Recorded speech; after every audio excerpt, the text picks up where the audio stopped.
daratku, putih tulangku bersatu dengan semangatmu. Ku gebrak-gebrak ini juga.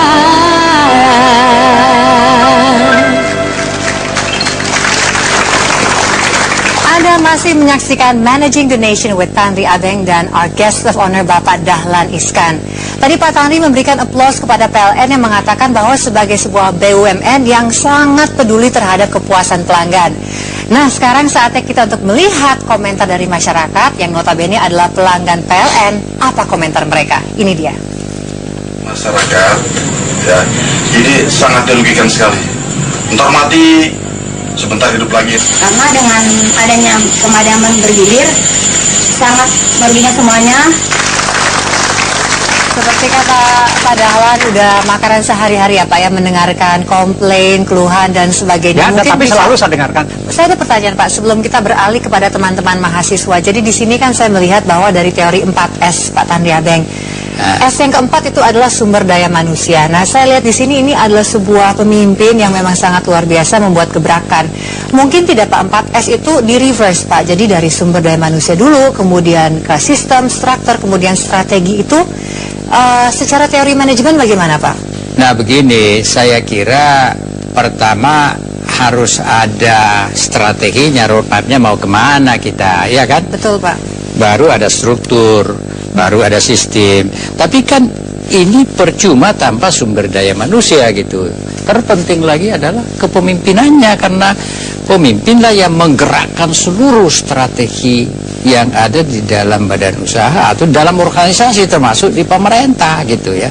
Jadi tetap harus flow-nya itu harus ada tujuan, ada strategi, ada strukturnya, ada sistemnya. Sumber daya manusia bukannya karena dia paling belakang dia paling tidak penting, justru terpenting. Karena yang tiga ini tidak akan jalan tanpa sumber daya manusia gitu. Jadi bisa kita simpulkan juga Pak dari beberapa episode sebelumnya bahwa memang 3S yang pertama memang sudah betul, hanya masalah implementasinya aja. Ini yang contoh kita yang hadapi, sukses, betul. Pak. Betul. Oke, baiklah sekarang teman-teman mahasiswa, saya yakin udah gregetan ingin bertanya.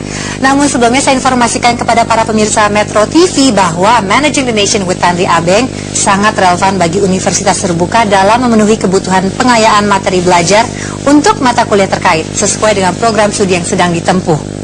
Program ini juga sangat bermanfaat bagi mahasiswa UT karena diisi oleh para pakar luar biasa sebagai narasumber dalam setiap episodenya. Dan pada saatnya, materi dari setiap episode akan diintegrasikan ke dalam mata kuliah yang terkait dan relevan dengan fakultas di UT. Baik itu ekonomi, sosial, ilmu politik, matematika dan ilmu pengetahuan alam, serta keguruan dan ilmu pendidikan. Kalau gitu mari kita langsung buka sesi tanya jawab pada teman-teman dari mahasiswa. Saya ingin menanyakan, kan Bapak tadi pertama itu sudah membuat gebrakan dengan mencabut SK. Nah, kira-kira gebrakan apa lagi yang akan Bapak buat sehingga PLN itu bisa menjadi lebih great gitu? Terima kasih. Oke, adalah silakan langsung dijawab. Gebrakan berikutnya tentu kita mengatasi daftar tunggu. Jadi orang yang memerlukan listrik di Indonesia yang waiting list, artinya antri untuk dapat listrik itu ada 3 juta orang waktu saya masuk di PLN. Nah itu tahun lalu kita selesaikan separuh. Nah tahun ini, itu bulan depan, itu kita selesaikan lagi separuhnya. Jadi akhir Juni itu daftar tunggu yang 3 juta orang tadi selesai, tidak ada lagi. Gebrakan yang lain adalah tahun ini kita membangun PLTS tenaga surya. Itu 100% pulau itu harus menggunakan tenaga surya, dan itu 100 pulau. Tahun ini harus selesai. Pembangkit listrik tenaga surya di 100 pulau. Kalau tahun ini sukses membangun 100 pulau, 100% tenaga surya, tahun depan 1000 pulau. Itu akan kita laksanakan. Apa pemikiran-pemikiran strategis yang Pak Dahlan dengan kawan-kawan sudah pikirkan untuk menuju kepada sustainability ke depan, dan bagaimana Pak Dahlan ini secara organisasi bisa menyusun struktur yang demikian rupa serta sumber daya manusia yang tadi disiapkan untuk mampu memanajemeni proses yang jangka panjang ini.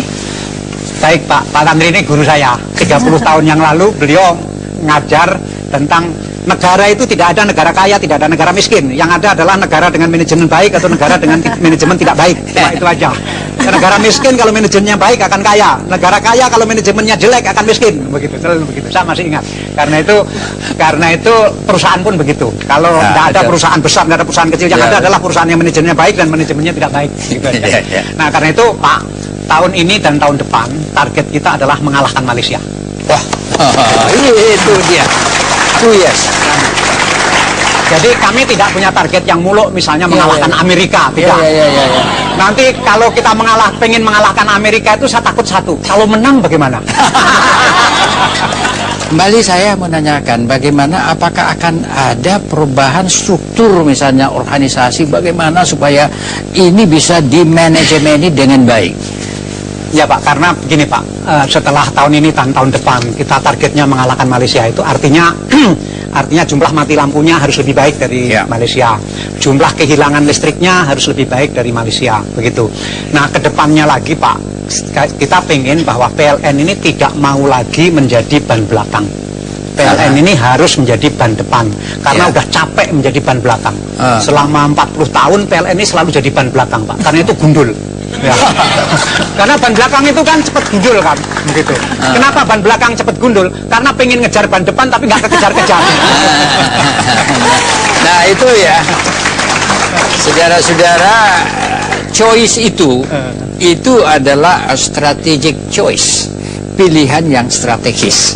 Tidak gampang memilih itu, karena itu hanya bisa dipilih karena seorang pemimpinnya melihat bahwa bukannya kita harus berada di belakang, kita harus berada di depan. Nah, tapi ini semua luar biasa. Satu perubahan membutuhkan perubahan perilaku. Nah, Pak Dahlan kan baru 3 tahunan di situ. Sudah hampir 1 tahun setengah. Oh, 1,5 tahun baru. Wah, berarti kemajuannya sudah luar biasa. Tapi ke depannya lagi, membangun organisasi, membangun budaya, menurut saya ini penting sekali. Yang menarik tadi bahwa budaya pelanggan itu sudah merupakan komitmen ya, komitmen sudah ya. Pemimpin sendiri dengarkanlah yang namanya pelanggan. Jack Welch mengatakan, itu perusahaan terbesar di dunia, dia mengatakan bos saya hanya pelanggan kok, nggak ada yang lain bos saya. Pelangganlah bos saya, karena kalau pelanggan sudah tidak setuju kepada saya, maka habislah perusahaan saya. Pak Fahri, kita akan membahas lebih jauh lagi mengenai leadership style daripada Pak Dahlan, tapi sesudah yang satu ini, pastikanlah Anda masih bersama kami tentunya dalam program Managing the Nation.